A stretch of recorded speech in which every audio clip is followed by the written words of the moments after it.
আসসালামু আলাইকুম। আসসালামু আলাইকুম। এখন হয়তো অনেক রাত। রাত হওয়ার কারণ হচ্ছে আজকে আমি চাইলেও ভিডিও করতে পারি নাই। একটা দুর্ঘটনা ঘটছে। এজন্য চিন্তা করলাম যে আপনাদের শেয়ার করে আপনারা ভাববেন আবার যে কেন ভিডিও আপলোড করতে পারলো না বা আর ভিডিও আপলোড করতে পারি নাই সেটার চাইতেও বড় দুঃখের কথা হচ্ছে আগামীকাল পারবো কিনা তাও বুঝতেছি না। কারণ হচ্ছে এই যে এখন ভিডিও করতে সেটা হচ্ছে আমাদের ইমাম সাহেবের যে মোবাইল ওনার মোবাইল দিয়ে। কারণ হচ্ছে আমার মোবাইলটা এই যে এটা হচ্ছে ডিসপ্লেতে কিছুই আসতেছে না। ভিতরে সব কাজ করতেছে। দোকানদারের কাছে নিলাম, এই একটু আগে আসলাম, এই জন্য দেরি হয়েছে। ওনারা বললো, একজন তো দেখা জাস্ট প্রথমে বলতেছে ডিসপ্লে নষ্ট হয়ে গেছে, আর আগে বলতেছে যে দেখ তো ডিসপ্লে আছে কিনা, কর্মচারীদের বলতেছে। পরে বলে যে নাই, পরে বলে কি নষ্ট হয়ে গেছে, দেখাও নেই চেক করে। পরে অন্য একটা দোকানে গেলাম, পরে হচ্ছে উনি একবার খুলে টুলে চেক করলো। আর এটা হচ্ছে OnePlus 6T মোবাইল। তো এটা ভিডিও করে আলহামদুলিল্লাহ অনেক ভালো। তো উনি দেখে বললো যে ভাই এটা আসলে চেক করা যেতেছে না, কারণ হচ্ছে আর একটা ডিসপ্লে যদি থাকতো তাহলে ডিসপ্লেটা উনি জাস্ট এখানে লাগায় চেক করে দেখতে পারতো যে ডিসপ্লেতে সমস্যা নাকি অন্য কোথাও সমস্যা। তো এই মোবাইলের ডিসপ্লে আমাদের দিকে পাওয়া যায় না, এমনকি আমি তো উপজেলা শহরে থাকি, উপজেলা শহরের একটা ইউনিয়নে থাকি, গ্রামে। কিন্তু আমাদের যে জেলা শহর, সেই জেলা শহরেও পাওয়া যাবে না, পাওয়া যায় না। আর বিভাগীয় শহর বরিশালেও পাওয়া যায় কিনা সন্দেহ আর কি। হ্যাঁ, ঢাকা যাওয়া লাগতে পারে। তো মানে ঢাকা যাওয়া আসা, তারপরে এটার একটা খরচ, গত লাস্ট যখন নষ্ট হয়ে গেছিলো, ডিসপ্লেটা ভেঙে গেছিলো, তখন হচ্ছে প্রায় 10,000 টাকা খরচ হয়েছে, যাওয়া আসা থাকা। তারপরে ডিসপ্লের দাম ছিল 7,000 টাকা। তো সেটা নষ্ট হওয়ার কথা না, আমার সামনেই চলতেছিল মোবাইল, মোবাইল রানিং। হ্যাঁ, মোবাইল রানিং অবস্থা হঠাৎ করে দেখি কি স্ক্রিনে কিছু দেখা যায় না। পরে টিপতেছি, দেখি যে আর কোনো কিছু কাজ কাজ করতেছে ভিতরে, আমি আওয়াজ পাইতেছি, কিন্তু ডিসপ্লেতে কিছু আসতেছে না। কোনো একটা ডিসপ্লে একটু আঘাত পাইছে এই কোনায় হালকা, কিন্তু এটা আঘাতটা ছিল প্রায় 1-1.5 মাস আগে থেকেই। আঘাতের কারণে সমস্যা হয়েছে না কি হয়েছে। দোকানদার বললো যে ওই যে যার কাছে ঠিক করতে নিয়ে গেলাম, উনি বললো যে মিস্ত্রি, উনি বললো যে ভাইয়া কি জানি বলে যে এটার নষ্ট হওয়ার কথা না, কারণ অ্যামোলেড ডিসপ্লে এত সহজে নষ্ট হওয়ার কথা না।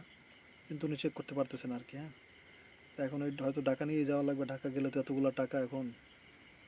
আল্লাহ মাফ করে, আস্তাগফিরুল্লাহ। আর এই মোবাইলটা আমার এত পছন্দের, এত ভালো মোবাইল এটা, আমি কি বলবো, এত ভালো কোয়ালিটি এটার, এটা আসলে মানে একটা দামের একটা ব্যাপার আছে না। যেমন ধরেন, আপনি বিশ্বাস করুন কিনা জানি না, আইফোন যতই আপনারা বলেন না, 12 প্রো বা 13 প্রো ম্যাক্স, সবগুলোর সাথে টক্কর দেওয়ার মতো ভিডিও কোয়ালিটির ক্যামেরা এটার মধ্যে আছে, ভিডিও কোয়ালিটির। হ্যাঁ, হয়তো ওই স্টেবিলাইজেশন নাই আর কি, ভিডিও কাঁপে হালকা, কিন্তু আপনার ক্যামেরা কোয়ালিটির দিক থেকে, ভিডিও কোয়ালিটির দিক থেকে অনেক ভালো কোয়ালিটি, আইফোনকে টক্কর দেওয়া সম্ভব এই ক্যামেরার এই কোয়ালিটি দিয়ে। কিন্তু ওই ওই কোয়ালিটির ভিডিও আমি কিন্তু আপলোড করতে পারি না, কারণ অনেক বেশি এমবি হয়ে যায়। যেমন একটা ভিডিও হয়ে যায় 10 জিবি, তো 10 জিবি আপলোড করতে গেলে অনেক সময় লাগে। গ্রামে তো এমনিতেই মানে ইন্টারনেটের সমস্যা আপনারা জানেন। তো এই কারণেই আজকে ভিডিওটা এরকম আপনারা দিয়ে দেখতেছেন, তাও দেখতে পারবেন কিনা আল্লাহ জানে, কারণ আল্লাহ জানে। আল্লাহ মাফ করুন, আস্তাগফিরুল্লাহ। সবাই দোয়া করবেন যেন এটা, এই সমস্যার কী সমাধান করবো এটাই বুঝতেছি না। আল্লাহ যেন সমাধান দিয়ে দেয়, আল্লাহর কাছে সব কিছু সমাধান আছে। দোয়া করুন। আজকে এখন অনেক রাত, সবার ঘুম ধরছে, আমি বুঝতে পারছি, আমারও ঘুম ধরছে, কিন্তু ভাবলাম যে একটু শেয়ার করি, নাহলে আপনারাও চিন্তা করবেন অনেকে আবার কী করবো ভাই, কেমনে হইলো এটা। মোবাইলে সব কিছু কাজ করে, কিন্তু ডিসপ্লেতে কিছু আসতেছে না। আমি চাইলে এটা লাইটও অন করতে পারি, একবার টিপে টিপে। কী হয়ে গেল আল্লাহ, আমার ডিসপ্লে আগেরবার ডিসপ্লে ভেঙে গেছিলো, পরে এক সাইড কালো হয়ে গেছিলো, পরে চাপ দিয়েছে, পরে পুরোটা কালো হয়ে গেছে। কিন্তু এখন একবার এমন অন্ধকার, একবার পুরোপুরি, মনে হইতেছে ডিসপ্লে নাই এরকম। যাক, আপনারা একটু দোয়া করুন আমাদের জন্য, আর যেন আল্লাহ যেন সমাধান করে দেয়, আল্লাহ যেন দয়া করে, একটু দোয়া করবেন। আল্লাহ চাইলে তো খুব সহজে সমাধান করে দিতে পারেন। সবাই একটু মন খুলে দোয়া করবেন। হ্যাঁ, যারা আমাদের জন্য চিন্তা করেন, আমাদেরকে ভালোবাসেন, তারা একটু দোয়া করবেন। হ্যাঁ, দেখি ইনশাল্লাহ আমি একটু ব্যবস্থা করবো ভিডিও করার। আমার তো ক্যামেরা আছে ভাই, ক্যামেরা থাকলেও এখন সমস্যা হচ্ছে ক্যামেরার, আমার এখান তো ইন্টারনেট নাই, ওয়াইফাই নাই, তো আমি যে কম্পিউটার থেকে আপলোড করবো সেটাও সম্ভব না, মোবাইল থেকে আপলোড করতে লাগবে, মোবাইল আমার লাগবেই একটা এখন, এরকম অবস্থা। তো আবার গ্রামের মধ্যে ক্যামেরা দিয়ে ভিডিও করলেও মানুষ অনেক সময় মনে করতে পারবে বাবা কী জানি করে, কী জানি করে, তো এরকম একটা ব্যাপার আছে।